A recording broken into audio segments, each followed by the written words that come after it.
welcome to your award-winning The Reasons I'm Broke podcast, bringing you the reasons we're broke, ranging from comics, movies, TV, video games, and more. I'm Daniel, and your other host this week is the one who I started it all with, the almighty Emperor PalpaKelli. Hello, everyone. If this is your very first episode of the show, the way we format it is we go through this week's news, and then we end it with the Brokette block, which is what PalpaKelli and I have been up to since you last heard us. And there will be an announcement during the Brokette block. But let's jump right in and explore sector number 584.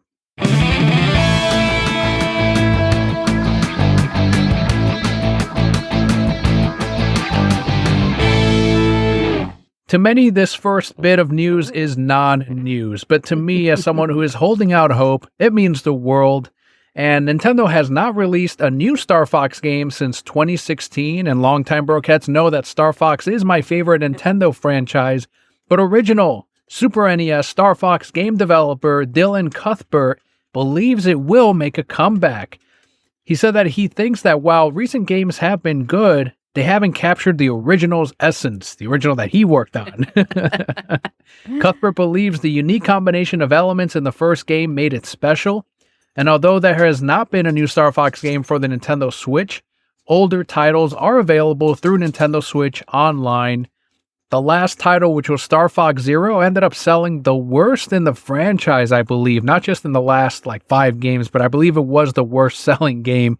And that's what effectively killed that. It killed my hope for any new ones. It made me say, I will not blame them if they make no more Star Fox games. But him saying this, I'm hoping that he knows something or heard something, and it's not just some possible interest in owning a piece of that property. What it really is he's just throwing it out there, and the people who make the games are like, ugh, don't give him money. Just tell him to go away. Well, sometimes it's that grassroots campaign, right? Like let the people talk and let's get them going. Let's get them to do a campaign, bring out Star Fox, hashtag make Star Fox, whatever it is. And I know I'm in the minority in that gaming group. There's probably more Metroid fans, more, I'm not going to say Earthbound, but definitely other games like they do an Animal Crossing again before they do a Star Fox, and they'd be like, well, let's put Fox McCloud in that game. It's an animal. And again, I don't blame them because Zero, we did not come out for. And a lot of that is to blame because of Miyamoto adding those motion controls in there. Mm-hmm. Bobby, longtime Brokette, was like, here, just borrow my copy first before you drop $60 on this thing, because believe me, it's not a good game. And I'm like, I don't know. I like Star Fox. Well, I played it and I'm like, oh man, this would be a great game if it were regular controls. And they never put in that option. Mm-hmm. They never did an update. The developers later said that Miyamoto came in and made them add the motion controls onto the game, which effectively broke it. There could be hope, though, because now is just a really great era of nostalgia, and they're realizing that our age group now has money to spend. So you never know. I mean, stranger things have happened. I don't think you have that game that you're like, maybe they'll make it one day, because they did your Pokemon Snap. Yeah. And that's what you were asking for years on here. Well, so Pokemon Snap is the one that I would have wanted. And then Pokemon Yellow, which they pretty much redid with Let's Go Pikachu. So yeah, I'm good. I'm happy. Even our son gets to play it, and he's happy. Yes. He can replay Yellow in a way. Mm-hmm. He really enjoys it, except I have to be that second weird trainer that follows him around, and I'm not about that. But yes, and both of those remakes, 10 out of 10. So good. The FTC was all in a tizzy a couple of months back, and for a year, they were talking about how they didn't want this merger to go through between Microsoft and Activision Blizzard. And their biggest worry, at least PS5, Sony, they were making a big stink about it, and they were effectively embarrassed by this court case because Microsoft proved time and time again that they were extending their games to more consoles, more developers than ever. Sony was the only one that had an issue. And since acquiring Bethesda, though, I think I told you about it, Starfield was originally going to be a PS5 exclusive. Mm-hmm. Microsoft acquired Bethesda and made it a PC and Xbox exclusive, which made all Sony fans mad. And it's like, but you guys were fine with it being a PS5 exclusive. Right. Well, another Bethesda title coming out This one was speculated. Skyrim, even you remember Skyrim, was a massive title back when I worked at GameStop. I even played Skyrim. Did you really? Yes. Holy shit. Very briefly, yes. And it came out on all these consoles. It sold extremely well. So everyone thought that the next installment, 6, will naturally be on whatever current gen consoles are currently out. Well, it turns out that it will instead be an exclusive title for Xbox and PC, according to official documentation from Microsoft. So despite hopes among PlayStation fans, the game will not be coming to PS5. The chart revealed during the FTC case indicates that the release is targeted for 2026 or later. Definitely later. I'm not thinking 2026 at all. Bethesda, after Elder Scrolls 6, is expected to release Fallout 5. And while this news may disappoint PlayStation players, there's still time to consider other gaming platforms before that game's release. Get a PC, get an Xbox, either way. Win-win. PC, Xbox, it's all good. Microsoft. So this did surprise me, honestly.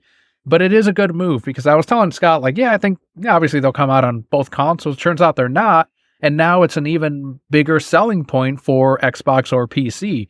They're constantly criticizing the system for not having exclusive games or whatever you want to call it, big hits. Well, now you've got Starfield that just came out. You've got Elder 6, and not even counting Halo, Fable, or any of the other Microsoft games. So they're building on that library. I think it's really smart, and you're still going to have the people who criticize it who were fine when it was PlayStation exclusive, and now, I can't play it unless I get something else.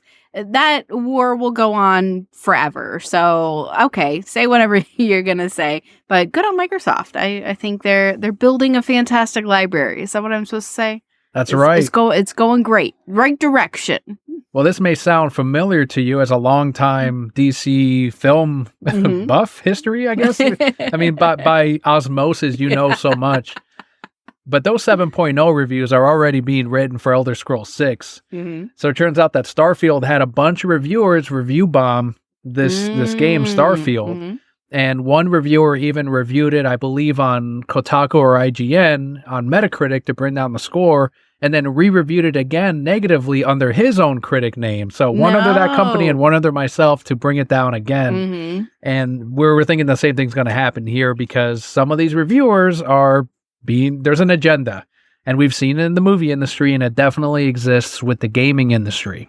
Speaking of Starfield, though, that must be a great game because even I know about it, and I am so far removed from gaming at this point. Are the kids at work talking about it? Yes, they all night last night. I was closing, and there was 2 of them, and they were just talking about it, and they're like, "Yeah, you can join these religions, and one of them is called the Serpents." I'm like, "Slytherin? You can join Slytherin?" And I was just trolling them the whole time. But yes, they had nothing but great things to say about it. And I was like, oh, this might be interesting to watch. I'm not going to play it, but I would watch you play it. You guys should do a Starfield menu item. No. I think that'd be great. No, that's so much work. Do it like a secret menu or something. No, I hate secret menus. Don't ever order off the secret menu, anybody. I think we should do a Starfield TikTok drink or sandwich or something. Oh, don't do it. More Xbox news here as Microsoft's next generation Xbox consoles, so the successor to the Series X and Series S, are expected around 2028, as revealed in court transcripts. So the company plans to continue its approach of offering multiple console models with varying specs, maintaining flexibility for developers. So again, developer friendly, more options, always a good thing. This extended console generation would make it one of the longer cycles in the industry. Despite plans to continue the Xbox Series S, there's concern about its long-term viability, and Microsoft acknowledges the challenges, but is committed to this strategy until at least 2028. I don't know if they'll strongly support the Series S up until that point, and it seems like even now, most people are like, well, just get an X. I've seen a lot in Xbox groups where they sold off their S or they just bought an additional Xbox Series X instead. It's a stronger console, faster loading. And even I was convinced of, after looking at all the specs and seeing what people were saying about it, I initially was going to get the cheaper Series S because they're putting more memory into it. And for the extra $100 or whatever it is, you can get the X, get the faster loading times, get the bigger memory like always, and it's a more powerful console. It's truly like a current gen system. 2028, that feels like such a long time in between, though. Like, I'm so used to it. Maybe it's just because when when I was gaming, there was just such a boom where it was like every year there was a new console and like, oh, we re-released it, but we just like changed it a little bit. And people were like, well, let me buy it. Nintendo. Yeah. Yes. And so, yeah, and maybe I'm just, again, so far removed. Is that normal now, or do they still come out pretty regularly? Well, up until this point, yeah, this is abnormal. This is not, this is a longer cycle. And I think that a lot of things are explained out of this, because one thing, and I hate to always bring it up, everyone points to it, but COVID, for example, like COVID really kind of, I know it accelerated a lot of things, but it also put a pause to many things. A lot, yeah. People weren't able to get these consoles for several years. And even now, it's kind of hard to walk into a store and be able to buy some of these consoles. So they probably want to make sure that everyone has one of these that they're able to sell through and really milk out the potential of these consoles before they start talking about, and they're developing the new ones already. Of course. But they've got to have that strategy and make sure that coming out of this 2028, by then, they will probably have, done an upgrade to the Xbox or the PlayStation 5 or a Slim or whatever you want to call it.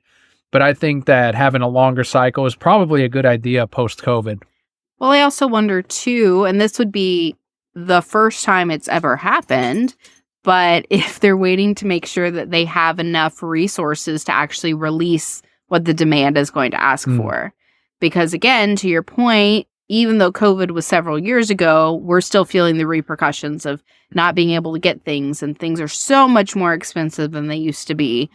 And so truly catching back up from that, and as if I were working in that industry, what am I going to need to be able to keep up with the demand? Do I have it? And how long is it going to take for me to get to that point? So yes, this truly probably is a better strategy. And kudos on them for saying, yes, this is what we need to do to make this happen. And that also killed my plans of, like, I think I was telling Maceo a couple months back, it was rumored that 2025 was going to be the next iteration of Xbox. And I was like, I might as well wait 2 years to get an Xbox. And he's like, when that happens, you're going to say, well, let me just wait till a couple more years till the upgrade. Always. And then he's like, you'll never end up with a console. And I'm like, yeah, you're probably right. That sounds like me. Let me just get one. And now 2028, I'm like, all right, great. Although I know it happened with Nintendo. As soon as I get this Series X this holiday season, if there's a good deal on it, next year they might come out with the Slim or with the lighter powered one. But you already have one. Just take it. There'll always be something new. See, the trick is just not to look and see what they come out with. Well, I won't be able to afford this new Xbox by selling off VHS tapes, because this apparently came through on eBay. Tom Wilson, who's the actor that played Biff from Back to the Future, sold a VHS copy of the movie for $75,000. And this made headlines. It made everyone immediately dig up their VHSs and try to find their sealed copies. Most VHS tapes are not worth thousands of dollars, and this is in spite of the inflated listings on eBay. So, for example, you can find an E.T. tape listed for $39,000, but it's sold for as little as $3.50. People can put whatever prices they want on it, but no one's going to buy it unless someone buys it. It's only worth what someone actually pays for it. Yeah.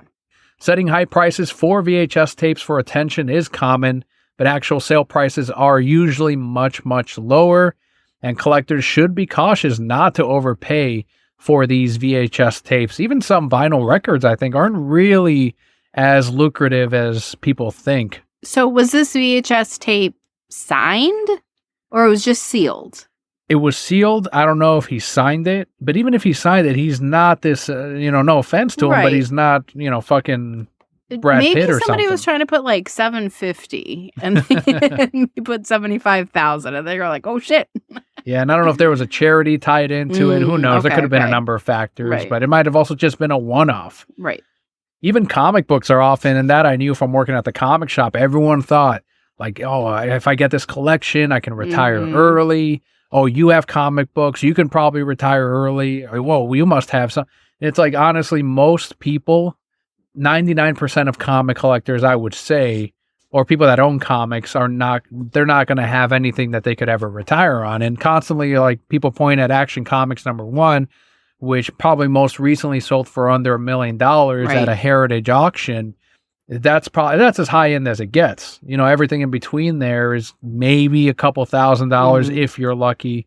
Then that's only because the movies are what they are now. Honestly, if you want to sell your books now, especially now that the MCU is not looking too hot, maybe wait for the next bump. The next wave, yeah.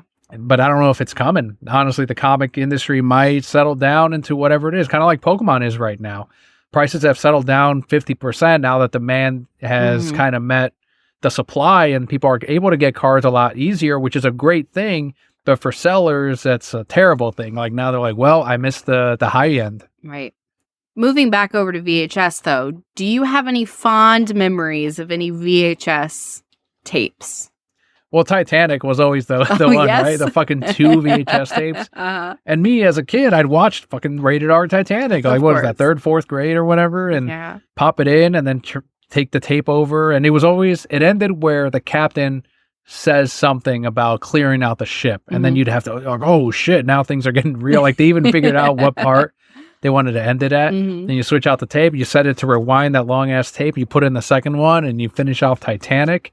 There was a 3D Jurassic World or Jurassic Park cover. I remember that one. There was that one. And they got really fancy. Like the Nickelodeon ones were always orange, which was always cool. And I'm sure there's a bunch that I'm probably missing out on, but it was the 90s. You know, they kind of spruced everything up and made it gimmicky. What about you? So the one cover that I remember the most was Iron Giant, and it came with an Iron Giant toy, but they put it inside the stupid plastic. And so we cut it out, and then there was just this giant hole in the plastic. But if we had just taken it out, it would have been odd shaped. Yes, that was ours. I mean, whatever. We cut ours, and then I had to get like a different case to put it in. The other one, I don't know why. I was a silly goose one day, and I was bored. And I had like all my VHSs, right? Because I had like all the Disney movies. We had The Land Before Times, which we actually got in a McDonald's Happy Meal. And I don't know why I remember that. But we got that one in a Happy Meal. We got Jurassic Park from a yard sale, and it was $3.99. Again, I don't know why. I was so little. I was so young, but I just remember that very clearly. Anyway, I digress. I was a silly goose, and I was bored. And I said, I'm going to take all my favorite VHSs, right? And I'm going to swap the cases. Oh, no. And so then when I want to watch a movie, if I don't remember, I'll open it up and it'll say like Pocahontas. And I'll be like, oh, okay, the movie I want to watch is in the Pocahontas case. It never worked out well. It was horrible. And I think I just gave up after that and never got to watch what I wanted. But the other thing I remember most about VHS, I had this one friend, I don't even remember who it was, and they were so cool because they had the VHS player. But then they had a VHS rewinder so that you could like pop in something else while you were rewinding your VHS, and it was a red sports car. And I don't know why. That was just so cool to me. I would be like, let's just rewind them all. My parents had the speedboat. Oh, cool. We weren't that fancy. We had just the regular player, and you had to rewind it before you watched it. Yeah, well, we heard that it would wear out your player if you rewound it as well. So that's why they bought like the separate one. See, kids these days don't understand. You used to spoil the movie for yourself. Like if you rented it from Blockbuster and they hadn't rewound it the first time, you would spoil the movie because you'd rewind it, and so you'd see it all in reverse. Be kind, rewind. It was never rewound. Ever. Didn't they charge fees for that too? I don't remember. Maybe. Yeah, I remember that. They started like, if you don't rewind it, that's an extra $1. Okay. How could they tell? Oh, I guess they could open it up and look. Anyway, that was a VHS is, and the way that it smelled when you open the package, that plastic smell. Kids these days, they just don't know. But those Disney movies were also bulky. Every time you put them in those big-ass plastics. Yeah. When you opened them. I got some floating around here somewhere. I'm going to have to dig them out for Leo and ask him what they are. Over in the comic world, this one I don't think is going to fly, but there's a heated dispute in the comic world as Bill Willingham, the creator of Fables for DC Vertigo, announced plans to place the series into public domain. So DC, the publisher, has responded firmly, asserting their ownership and copyright protection over Fables.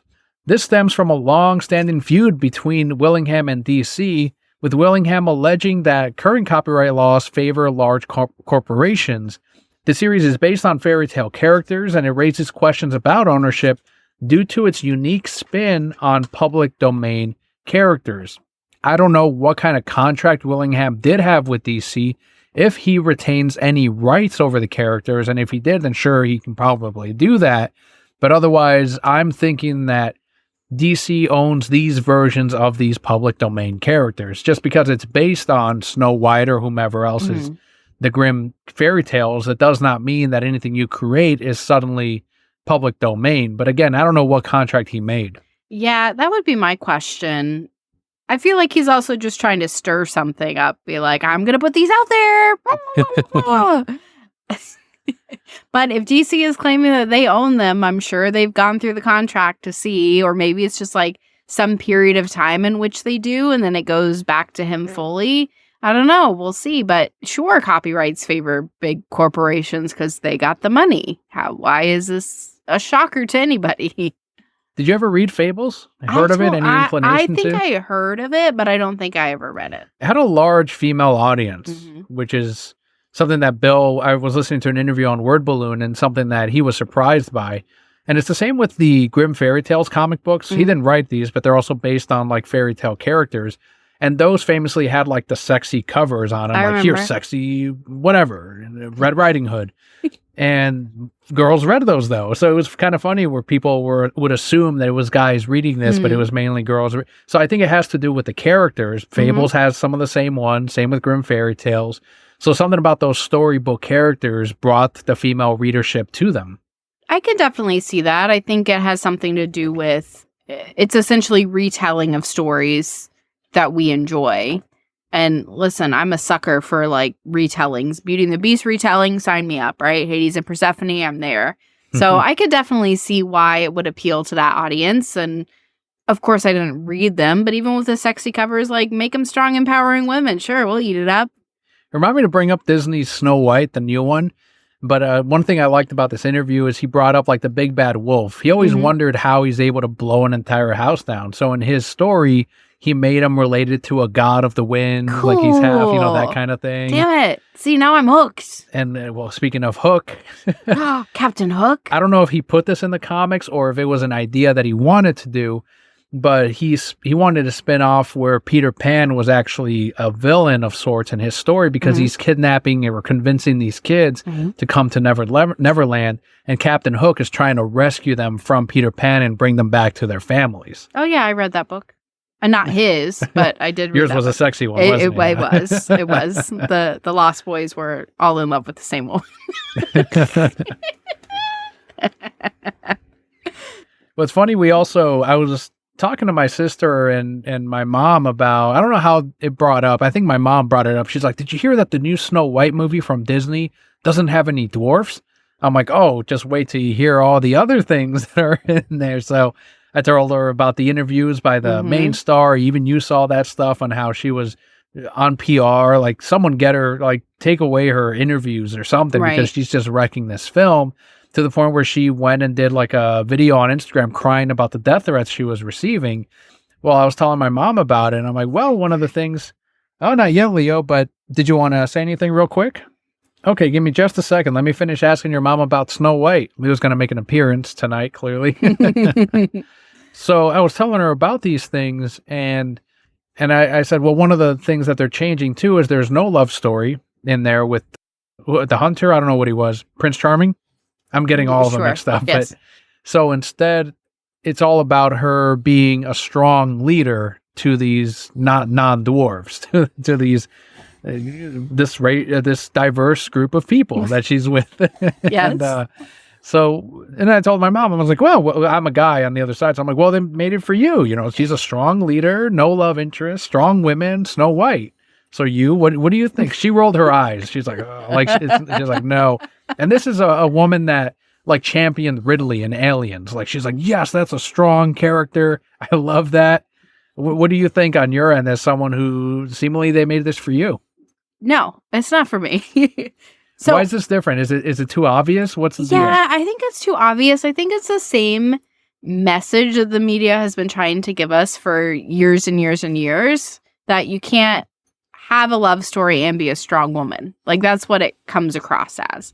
And then why can't you? Because I will be the first one to sit here and say, I perceive myself as a strong, independent woman, right? I get shit done. I do what I need to do. I take care of my family, but I'm also obsessed with love stories and that piece of it as well. And you can have both. You can have the vulnerability of falling in love and placing that trust in another person and being reliant on another person, and you can still be strong. I think a great example is Mulan, right? The original cartoon Mulan. Mulan was a badass, and she was so great, and she did all these great things, and she still fell in love, and that was okay. And I don't understand why it's not okay Not in the anymore. new one. I know not in the new one, but I don't understand why it's not okay anymore, and why we have to tell, essentially, we're telling people growing up and girls that you can have one or the other.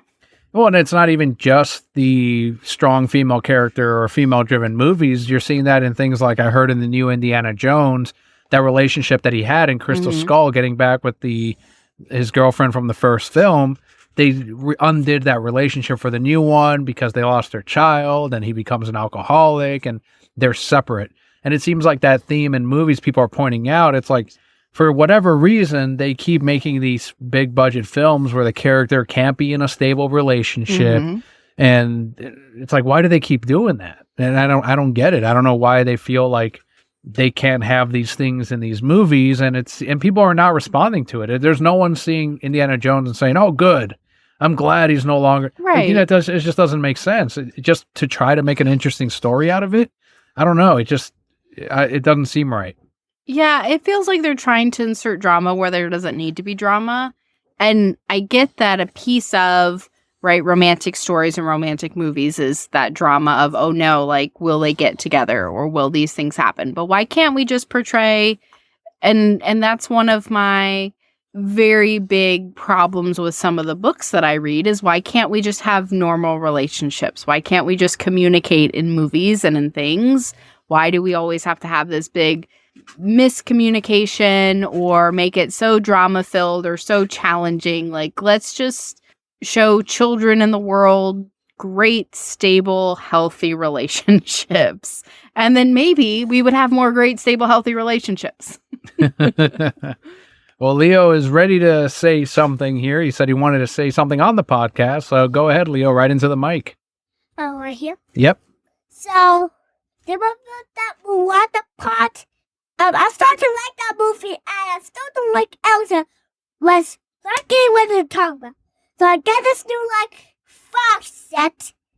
I don't like it. I like it a lot. A Lego Minecraft fox set? Yeah, that's about that. I like Minecraft. It's done by Microsoft. They're the ones who make it. You like Minecraft too? Yes. Yeah. And come with foxes. You have to come to, one of the bookstores. I don't know his name, but you might find some. And why did you get that Lego Minecraft set? Because it was cool and I liked it. Yeah. Did mommy have to bribe you so she could go to the bookstore? Uh-huh. And the only way you would go to the bookstore is if I promised you a Lego Minecraft set? Yeah. I get that. All right. What else would you like to tell them? Well, I'm going to be in progress for, this much more work, but after you give me a little chance, I'll tell some more things. Okay. Okay, well, start thinking of what you want to share, and once you have it, then you can raise your hand, and you can say what you need to say. Sound good? All right. Well, with that out of the way, we've got one more here as a blast from the past, Spider-Man 3.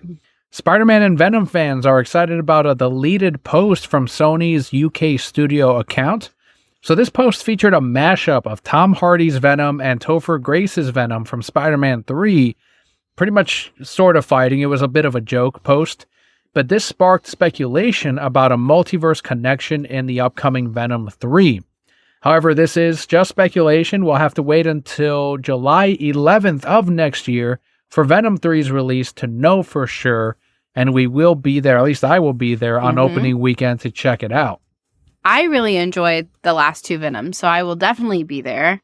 Hopefully. Maybe. Depending on children. Did you want to see Topher Grace come back from Spider-Man 3? From the Tobey Maguire one? Yeah, that's it. I don't really remember him. The only thing I remember is we had to hit poles with other poles to save the day. He was in it very little, but people were like, they hated him, but they were also like, he should have been in there longer. Of course. That was an interesting time in our history. But yes, I would watch it. I love Tom Hardy's Venom. I think that's hilarious. So yes, whoever. If there's a crossover, sure, people love that. And you know what? If Topher whatever comes back as Venom, people will be like, I always liked him. He was always great. Exactly. He was my favorite Venom. Always loved him. Great Venom. And the miniatures is still out, but it's not going to be there for once. There's some other movies coming out right now. And I have some new Pokemon cards, which are pretty awesome and like. I keep all of them. I didn't sell any of them. That's on set. All right. And you like the Venom song too, don't you? Yeah, I like that one. How's that song go? Venom, Venom, Venom. I forgot. Maybe one day you can watch that Venom movie Yeah. when you're a little older. Yeah. So my favorite song is that Walter Wolf Batman song. It's The Lego Batman. yeah, Lego Batman. Lego Batman. It's. Who doesn't pay his taxes? Batman. Who's got the coolest ride? Batman. Na na na na na na na na na na na na na na na. Batman. Batman. Very good. Let me wrap up this Venom bit. I know that was the biggest rumor. They're like, okay, for Spider-Man 4, they can bring back Venom still. There might be a little bit left on there. And they didn't move forward with it. That was one of the things that Sam Raimi was like, all right, we did your Venom. Now let me go do Vulture. Let me go do the Lizard. And they ended up doing it for Amazing Spider-Man 1, which ended up being a great movie. So, frankly, I'm glad that they didn't do a Spider-Man 4. We got the Sony Spider-Man, the Amazing Spider-Mans 1 and 2, which were solid, which we would have gotten a third one of that one. But it looks like, hopefully, if they're willing to explore the Tobey Maguire Spider-Man films, they're at some point able to come back to the Andrew Garfield universe. Not with Disney making it, not that No Way Cinema stuff. I still haven't seen it and won't see it. But instead with Sony or the team behind those Spider-Man films making whatever future ones they can. I remember really liking Andrew Garfield Spider-Man, so I'm about it. Bring it back. I would find time to watch the movie. Let us know if you want to see Topher Grace come back on the big screen via X, Instagram, whatever you listen to us on. Via X.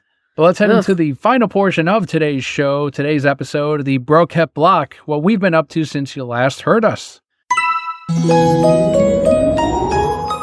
Semper PalpaKelli, what have you been playing, watching, and or reading? What's been making you broke?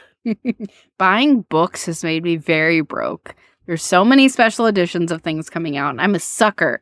I see it, and I'm like, man, I should just buy it. And then that's what I do. But most of my time, again, it's been a few months since I've been on.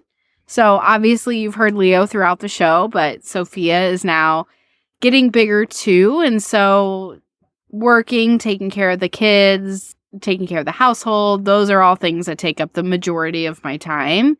And then I find time to read. So one of my favorite authors released 2 new books since the last time I've been on, and I read them both in a day. And What's the author's name?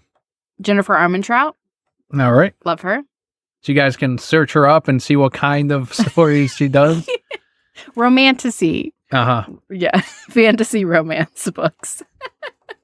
But again, those releases all come with special editions, and then I have to get those. There was a Barnes & Noble exclusive, which is why Leo got his Lego set, because I was like, oh man, we gotta go. And he's like, I want to go home, because it was after school. And I was like, I'll get you a Lego set. And so then I had to get it. But there's only 2 copies left, so I got one of the last 2 copies nice. that was in the store.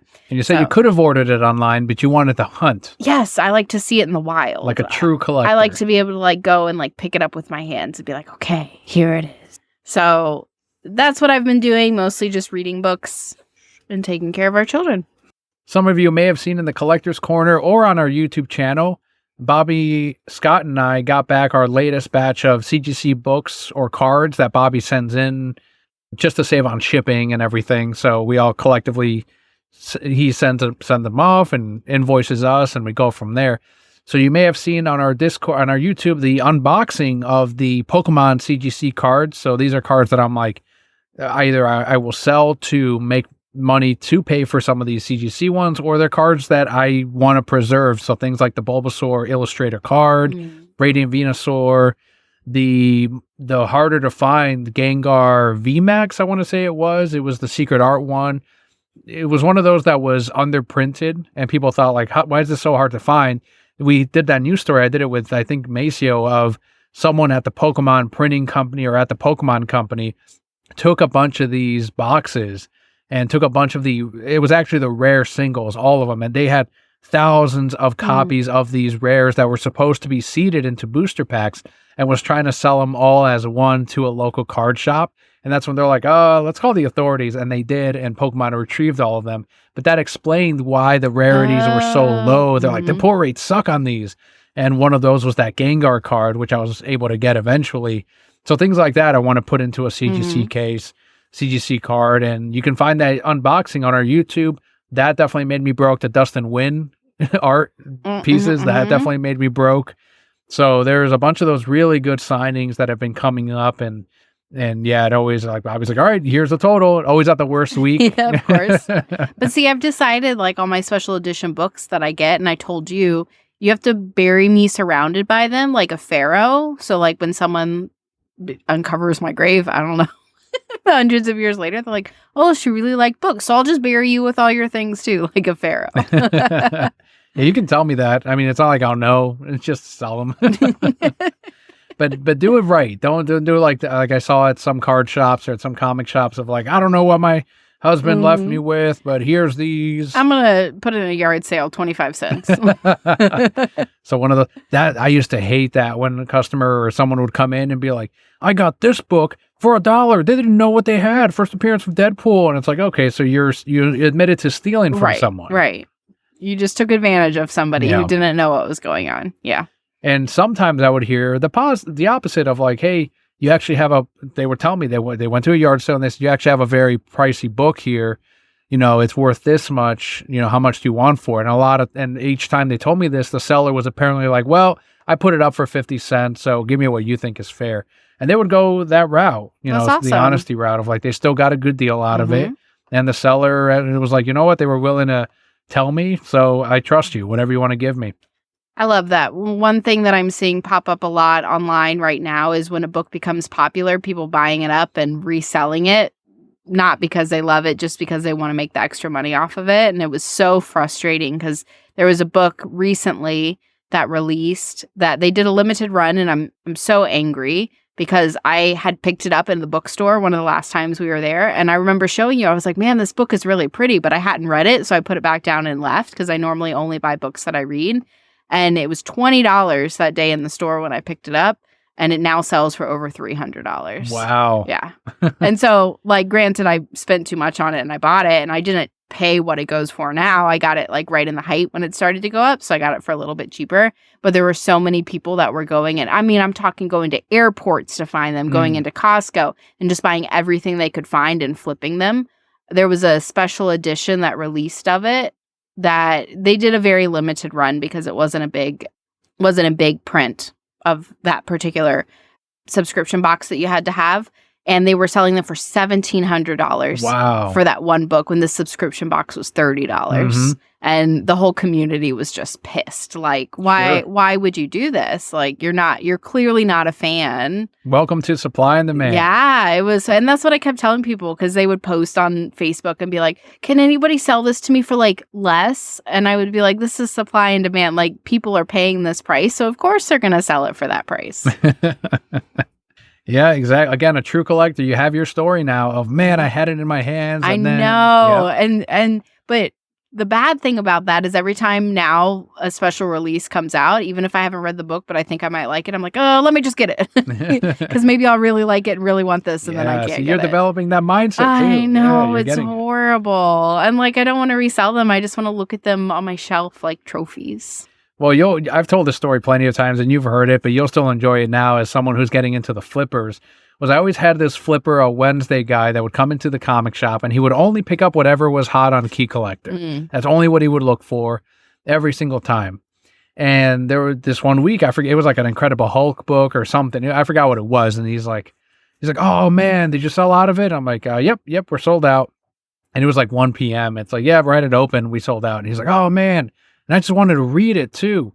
And I'm like, you just wanted to read it? He's like, yeah. I just wanted to read it. And I'm like, oh, well, there's a second print they just announced today. I can put you down for it. He's like, oh, I was looking for a first print. I'm like, I thought you said you wanted to read it. He's like, oh, I know. And I'm like, fucking caught you in 4K.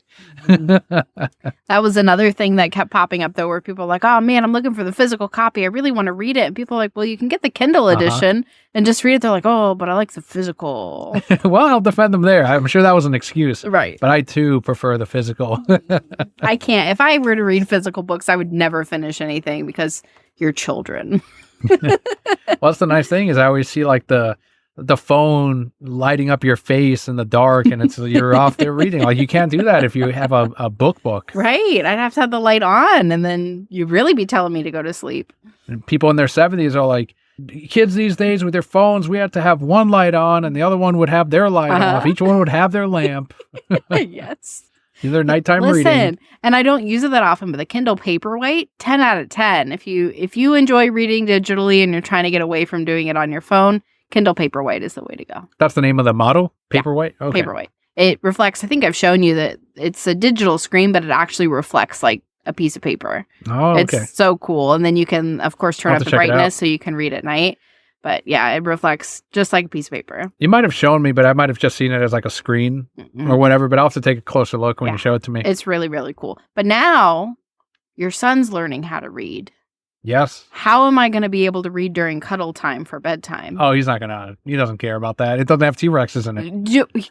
But once he learns words and he's going to be like, Mom, what's that word? I'm not ready for those conversations. Yeah, I'll have those conversations with him if you'll have them with Sophia. Perfect. Done. All right. So it is appropriate, of course, that PalpaKelli is here for this episode and this announcement. And it wasn't planned as far as rotation. You were the next one on the rotation. But there's a change, and the hosts know about this already. There's going to be a change on the podcast moving forward. So it will no longer be a weekly release show. It will instead be a show where the topic, the review, the convention, the interview, the number one issue sparks an episode. So in other words, and I went over this with the hosts, if they saw a movie, if they read a book or something that they're like, oh, I want to discuss this on the show. It will no longer be we'll put it at the end of the news and then we'll talk about it. And instead, the whole episode will be about that topic. And it could be, that does get rid of the weekly news format of this show, and a huge apology for those of you that were enjoying it. But this show has gone, if you've been listening for 11 years, it's gone through its changes. I mean, at first we used to do weekly reviews of whatever our weekly pickups were. And I don't think there was any news at that point. It was just talking about these characters and just these comic books. And then as you were right around the time where you were getting ready to go, because you couldn't be on this every week, then it truly transformed into more of a weekly news show, which would reflect based on whatever co-host was helping that week. And that was a more recent change. I think it was in the last 2 years or so, last year and a half that happened. And now on my end, the reason for this change, there's a ton of, there's a couple, but the big one is, the most important one is, I've noticed that as I'm editing or as I'm researching, I'm finding that I'm finding more often, and maybe it's because we have Sophia or because Leo's at that age, or I'm finding that I'd rather be watching movies with you guys. You guys have your movie nights, and I'm instead editing, or I'm instead researching, or whatever, doing a graphic.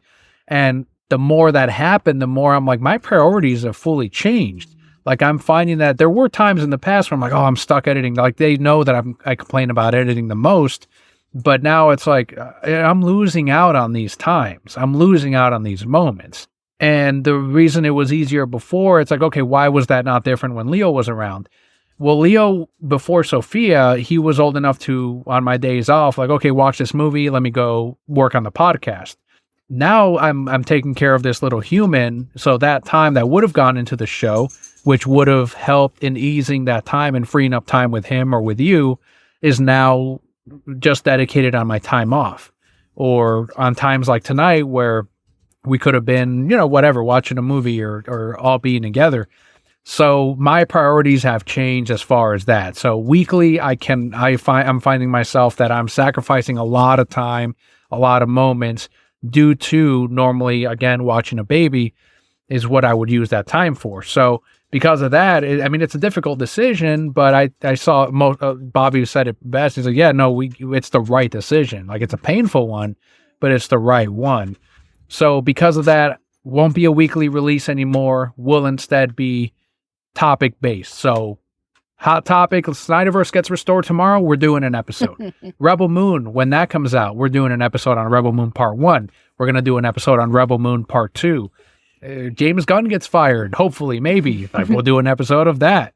A new number 1, I'm trying to get an interview. I won't say who it is in case it doesn't go through, but I'm trying to get a comic interview right now. That'll be an episode, and it'll just be a full episode of that.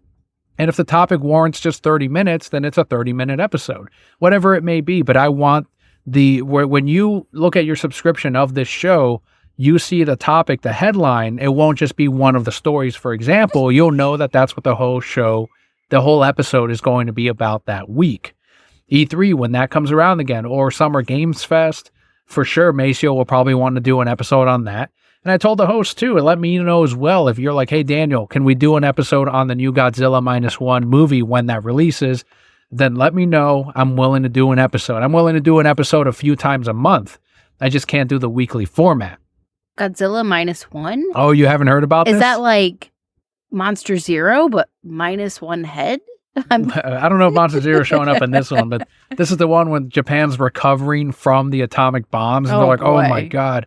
How could things get worse? And then Godzilla's like, guess what, motherfuckers? It's like, Jesus, Godzilla, now's not the fucking time. And he's like, I don't give a shit about your fucking problem. I want to destroy a city right now. And that's why it's called -1, because they're at 0 after the bomb is in. Now they're like, oh, and now this? Godzilla's the biggest asshole in this than in the first movie. But I still root for him. Go for Godzilla. Just let him do his thing. Crazy. Absolutely nuts. See, and when that comes out, I'll want to talk about it. -1. So what does this mean for Patreon backers? And this is something I will be putting up a post for it. And initially I told you about it, and I'm like, I'm going to get rid of it. I'm going to delete it. If I can't release every week, then why have it up? And then you told me, well, why don't you leave that decision to them? Mm-hmm. Like, if they want to stop backing, then let them do it, instead of taking that option away from someone who might want to still support the monthly release of the show. So PalpaKelli convinced me to do that. And hopefully that post that I put up, I don't want just this episode to be like, oh, here's your heads up. Like, I want to put up a post that says, look, at any time you can drop, of course, but do know that moving forward, it's going to be a monthly release. And I was initially researching into Patreon to see if I can do an as release basis. They don't do that anymore. Patreon's also changed a lot since we started a Patreon. So a lot of things have. So again, here's your another heads up, another reminder. Patreon, leaving it up to you. Pull out whenever you want. Keep supporting if you'd like. There's one show I will not name, because I like them. I like the show and I like this person, but they don't release on a consistent basis. But every month I give them $5 because I like this host and I like the show. So I'm more than happy to do that. But that's just me, and I want to leave that option, as you were saying, up to the Patreon brokettes. Daily posts on social media still going up. Probably more emphasis on the little graphics that I put up as the news story. So if you enjoy the news that we normally cover on here, a lot of that will go into those Facebook and Instagram and X posts where you can see the graphics. What I will normally pull every week, maybe not as frequent as I would or as many news stories, but I will convert them into graphics and I'll put them up so you'll still be up to date. If this was, for whatever reason, like your number one source on the local news or whatever, the comic news, then you will still get that on our social media. And again, big news, we will do an episode of right here. I have so many mixed feelings about this too, because I know that this has been not just a huge part of your life, but a huge part of our lives. But to your point, and thank you to all the Brokettes who have stuck around for the last 11 years and have been a part of our lives. We were just little boyfriend, girlfriend when we started. And now, and thankfully none of you can see me with my messy hair and my no makeup, but I'm holding our daughter while we do this show and she sleeps, and you've heard Leo come in here, and it's so amazing to think back and look back on how different our lives are. And to your point, our priorities have shifted, but I think that this also opens a new opportunity for different things. If you're not devoting your time to that editing weekly, what other things can you do with that time to still get the news and the content and different things out to the very faithful and wonderful Brokettes that we have? So do not unsubscribe to this feed or to this show, because this is not the end of the podcast. It is just the end of the weekly format. There will be episodes coming out, but think of them as, I don't know, like a comic book, sort of like an annual or like a once a month, or even just a comic book. Most of them come out once a month.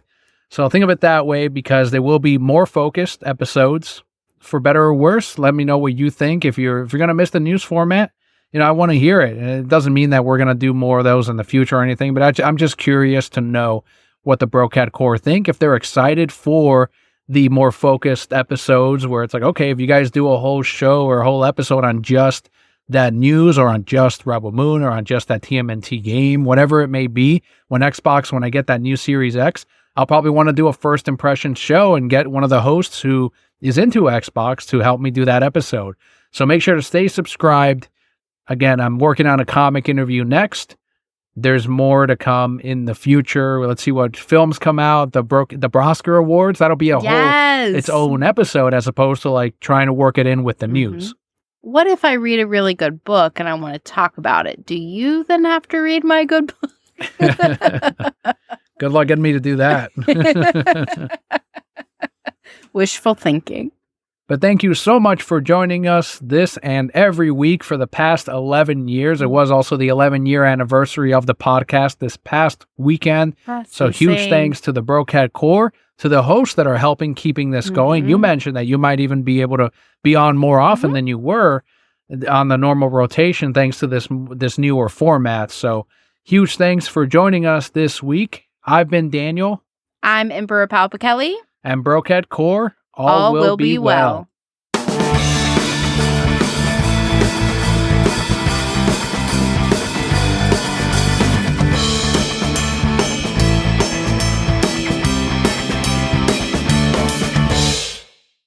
You've been excited all day to be on the podcast, so maybe this won't be the last time you're on. Do you like it?